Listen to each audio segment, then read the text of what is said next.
Ngayong araw, pasado na alas 5, magtatanim ako, nagpabili ako ng lupa. Ayan, lupa.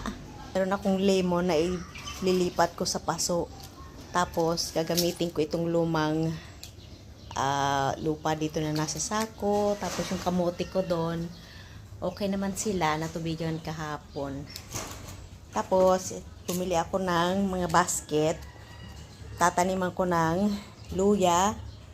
At may kangkong ako dito. Magtatanim din ako ng bato. Basta marami pa akong tatanim. Nakalimutan yung pangalan. Ito na ang gagawin ko. Ito na mga basket ko. Hingi rin ako kay Ate Donna ng halaman. Ito yung halaman ng aking kapitbahay nang hingi ako ng sanga.